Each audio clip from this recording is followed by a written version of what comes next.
Good evening and welcome to the Border Zone Projects. Today we discuss recent developments in Georgia and in the United States, both in regard with COVID-19 pandemic and political situation. And my guest is Director of Biden's Center, Mr. Michael Karpenther. Hello. Hi, Егор. Good to be with you. Thanks a lot for taking part. Could you please first tell me how are you there? Because we hear lots of news about the pandemic in the United States. Isn't it getting better or not? Well, it really depends on where you are. So we're doing fine here in Washington, and things seem to be fairly stable here. But in different parts of the country, you have different stories. Some parts of the U.S. are opening up, and things seem okay. Other places are seeing an increase in cases. So it's a patchwork here. For you, it's fine? For me, it's fine. Yes, thanks for asking. Very good. I would like, before we talk a bit about what's going on in the United States, I would like to ask, because I know that you're following developments in Georgia as well. And almost a year ago, we discussed with you different kind of economical issues in regard with U.S.-Georgia cooperation. If you followed recent developments and reactions from the United States, I'm interested whether you know, is Georgia now really on the table in Washington, D.C.? Is it some kind of issue discussed there? Because we saw reactions from Congress, from Senate. So whether you are discussing Georgia there? Yeah, I think Georgia is on the agenda here. It is not obviously issue number one. Everybody here is preoccupied with the COVID-19 pandemic, as they should be. And so generally speaking, foreign relations have taken a backseat to domestic news over the last couple months. But that's with regards to everything from North Korea to the Israeli-Palestinian conflict to you name it. Everything has taken a backseat. But Georgia is still in the attention of a select number of congressmen and senators who care about that part of the region, of the world. Could you please tell me, what does it mean if even in regard, even during the pandemic, when everyone, of course, are busy with much maybe more important issues, the head of Foreign Affairs Committee of the Senate made statements about Georgia every week. Some congressmen make these statements. And even I think you saw it, there was a statement saying that Congress and Senate members asked State Secretary Pompeo to discuss current situation in Georgia and some kind of connections between Georgian ruling party head Mr. Bedin Ivanishvili with the Kremlin. What is your understanding of this process, and do you evaluate this situation like that? Well, both the House and the Senate Foreign Relations Committees pay close attention to the countries in their mandate. So, you have the subcommittees, for example, on Europe, which includes Georgia, where you have staff who are heavily focused on Georgia and on developments there and what's happening. So despite the pandemic, you do have people commenting and trying to ensure that the situation in Georgia, geopolitically speaking, is on the right track from our perspective, of course, from the Washington perspective. So you do have people who are interested and who are quite vocal, actually, in terms of opining about recent developments, both the March 8th agreement on reducing political tensions, but then also various economic issues have come up of late. How do you see the situation? Do you have your opinion in regard with what is going on in Georgia? Because what I see and some experts in Georgia see that relations between the United States and Georgian government, let's say not Georgia, is getting worse. Do you agree with that?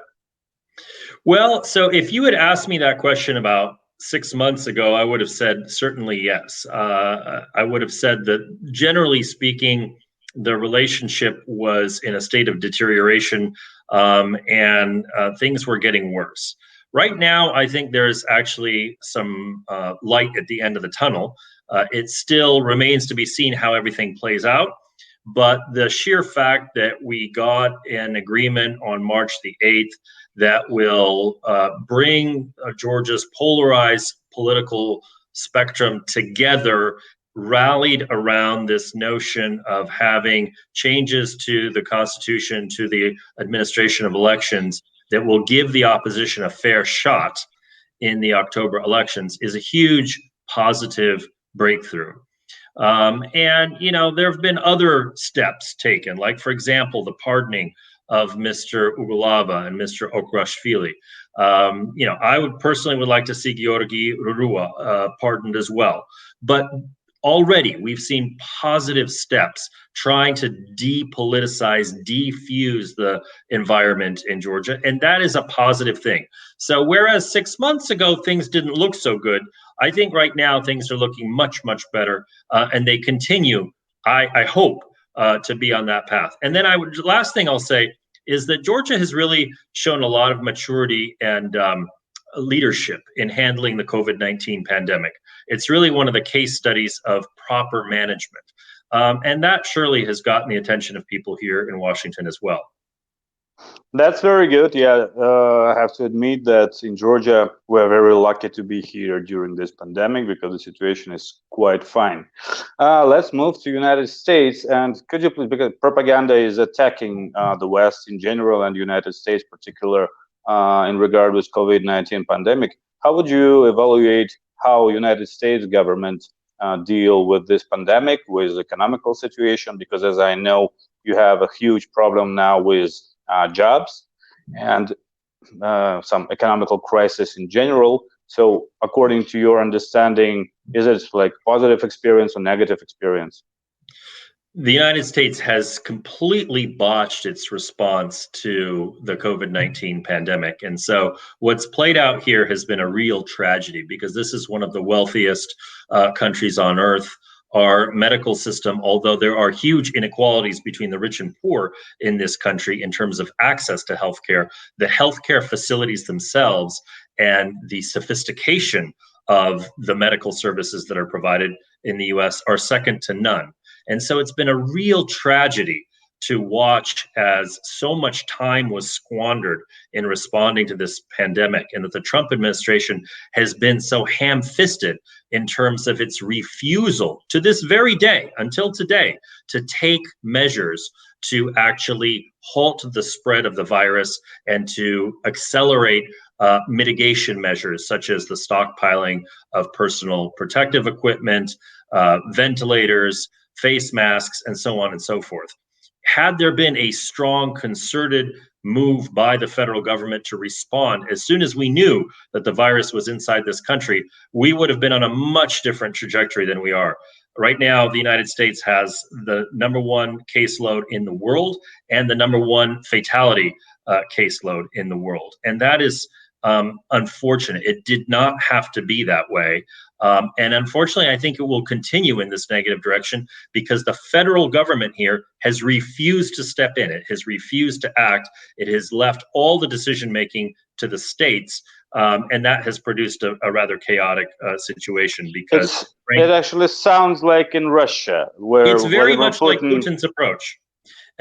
First, there was a denial that the pandemic was a threat or that it was significant, just as Mr. Putin did in Russia. And then there was this desire to devolve all decisions to regional officials so that the federal government would somehow be, I don't know, I guess they were calculating it would be immune to criticism. But it's just the opposite. By failing to act, they have really set this country on a horrific path. Just as in Russia, we have seen Russia, of course, has the second highest caseload of any country in the world. Or Brazil, yeah, but Brazil is another example. As I know, and as we always like here in America, you have very strong institutions, and even if federal government or president's administration is not maybe very efficient in some cases, where are these institutions? Well, that's right. So the institutions here really depend on good leadership at the top. The institutions do not take care of themselves. They do not. The Centers for Disease Control in the United States are very sophisticated. But if they are ignored by the president of the United States, if he does not command that they do certain things that are in his purview, then even having very strong institutions is not going to help. And, you know, the United States also, we suffered from the fact that we were one of the first countries to have a lot of travelers come here with COVID from both Italy and from China. So part of the problem was that we were just simply one of the first countries to suffer from the disease. But that timing was compounded then by the horrific political decisions made by Mr. Trump and his top advisors. What's about economy? What is the situation? Do you believe that the government and ministries will find a way to deal with this issue? Because as I've heard today or yesterday, that in America, it's about 11% of people who lost their jobs at the moment. It's higher. It's closer to 15%. And look, I think no one should be under any illusions that we're not going to have a global recession in the coming years, because this is going to spread around the world. It's not going to be localized to just one economy or another. But the U.S. has been particularly poor in its economic response because President Trump has created this false dichotomy. He has said, on the one hand, you could open the economy and we could have growth, and maybe we'll suffer more deaths, more cases, but we'll have economic growth. On the other hand, you could shut everything down and save more lives, but then the economy will plummet further. But that is a completely false choice. That is not the way that this works. If we were to contain the virus first and then open up our economy, we would be much better positioned to both decrease the number of cases and then to have economic growth, as various countries like Germany or Austria or Taiwan or South Korea or New Zealand have done. So the models of good governance are out there. And unfortunately, compared to those countries, we have failed in the United States. It's really a tragedy that this country has fallen so low. Why did you, not you, I mean, but Washington bought this so-called aid from Russia for $600,000? You didn't have needed equipment. Well, early on, we thought that maybe we did need the equipment, but this was a classic case of President Trump succumbing to Putin's propaganda and his incessant, never-ending desire to please Putin at all costs. People really have to ask themselves, what is at the root of this relationship? Why does this president, why does he bend over backwards time and time again to please a dictator like Vladimir Putin? It was a ridiculous stunt to deliver this equipment. And now, of course, the United States is sending ventilators to Russia because, of course, they need them, because they completely lied about the number of cases in their country, even when everyone knew that it was spreading across the Russian landmass. And so now we're sending them back. Of course, I assume that the United States is not going to charge Russia for those ventilators the way they charged us. Could you please tell me, how did in the United States change the political situation? Because as I know, before COVID-19 pandemic, President Trump was like the leader in regard with upcoming elections in the United States. Did this situation change, and these efforts implemented by the governments when they supported, as I know, each citizen, and they gave them like $3,000 or something like this, or 1,000, up to 2,000. Yeah, up to 2,000. Do you think it was efficient? Is it connected with upcoming elections? And how did it change the environment? Well, it was, I don't think it was connected to the upcoming elections, although I think you may see another disbursement of aid in October, timed to coincide with the elections. But it was insufficient, and it was the wrong approach for a variety of reasons. The right approach in a situation like this is the approach of countries like Denmark or the United Kingdom that have created a fund to subsidize companies that furlough their workers. That creates an incentive for companies not to fire people, but to keep them as their employees and simply to put them on furlough. And the government pays, 75 or 80%, it varies by country, but a certain percentage of their salaries. That's the way to prevent massive economic collapse. Instead, what the US has done is classic stimulus spending. They've given every citizen a check, depending on their income, up to $2,000. But that doesn't prevent companies from firing people, and that doesn't prevent this vicious circle of unemployment caused by firings and then reduced demand to undermine our economy. So we are spiraling right now into a depression.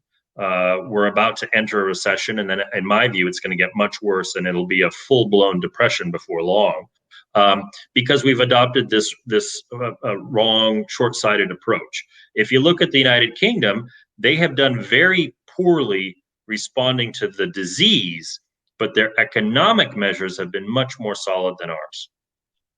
Yeah, but how do you evaluate these processes in regard with upcoming elections? Do you think that Trump is still a leader or not? Well, so with regard to Trump's popularity, it has suffered. There was initially sort of a rally around the flag effect because the disease was ravaging communities around the United States. And whenever that you have a tragedy of this proportion, it is natural for citizens to sort of rally around their leader. And so you saw a little bit of that. And then, you know, I think in the last 4 weeks or so, you've started to see people really question Trump's leadership, even amongst those with whom he is popular. Particularly his comments, his ridiculous comments that citizens in the US should consider ingesting bleach into their bodies, drinking bleach or injecting it to deal with the virus. You know, it's the stuff of witch doctors. It's really, it's just, I can't even believe I'm saying it, that this came out of the lips of the mouth of the president of the United States. But you know, that has reduced a lot of faith in his leadership. And so right now there's recently a Quinnipiac poll that shows that in a head-to-head matchup right now between Biden and Trump, Biden leads Trump by about 11 points. Now, you know, this is the middle of May, and we've got a long ways to go before the election. So I'm sure there's going to be lots of different things happening, and lots of propaganda and disinformation as well that Trump will put out. But for now, at least, he's suffering. Yeah, you said about propaganda and disinformation. It was maybe the last issue I wanted to briefly discuss with you. Will you agree, first of all, that this pandemic was the widest, huge reason for China and Kremlin to start disinformation and propaganda campaigns? What is the situation in this regard in the United States? Because here in Georgia, it's huge. And first of all, against American lab, Lugo lab. So how would you evaluate Russian and Chinese influence in regard with COVID-19 pandemic in the United States and against United States partners? So the propaganda has been relentless, but there's two different types of propaganda. The first is propaganda that tries to portray China and Russia as responsible leaders who are coping with the pandemic well. And on that front, I think the Russians have failed miserably. The Chinese have done much better. And then there are attacks on the United States for sure, showing poor global leadership. For example, threatening to cut funding to the World Health Organization. And that propaganda has been more effective. But then there's a whole separate second category of propaganda that is even more insidious. And that is propaganda within the United States that tries not to have any Russian or Chinese fingerprints on it, but that is aimed at convincing people that COVID-19 isn't really a threat, that they don't need to get vaccinated for it when a vaccine is finally developed. And as you know, there is a strong anti-vax movement in the United States, also in other countries like Italy or Germany. And so we're seeing that there is both indigenous propaganda that cultivates this set of issues, but that the Russians are also glomming onto this and trying to accelerate this because it weakens America, because it decreases faith in our medical system, in our leadership. And so that type of propaganda, I fear, is going to be far more dangerous than the propaganda that says China's great, the US is not great. Because that's Do you believe that United States and maybe European Union, like the so-called West, will go out from this pandemic stronger, maybe in regard not with like economical situation, but bilateral relations, unions, and etc., like maybe more united or weakened? Well, I think that chapter is yet to be written. I think we have to wait and see. I've said from the beginning of this pandemic that this is not something that's going to privilege democracies or autocracies. It's really going to depend on individual leadership. But if you look at the good responses to this virus, what are the countries that have done best in containing the virus, in gradually restarting their economies on safe terms? You look at countries like Taiwan, South Korea, New Zealand, Australia, the Nordic countries. These are all democracies. So generally speaking, I think democracies have done well. The worst countries are those that are populist. Brazil, the United States. And it doesn't matter whether they're democracies or autocracies, but whenever you have populist leaders that just want to gain popularity and they are willing to say ridiculous things like President Bolsonaro in Brazil, then you have disastrous outcomes. I hope that the situation will become a bit better in the United States because like the post-Soviet space needs some support and be together in our challenges we face here. So would you say that this crisis will like finish in United States soon? Because in Europe, it's already like near the end.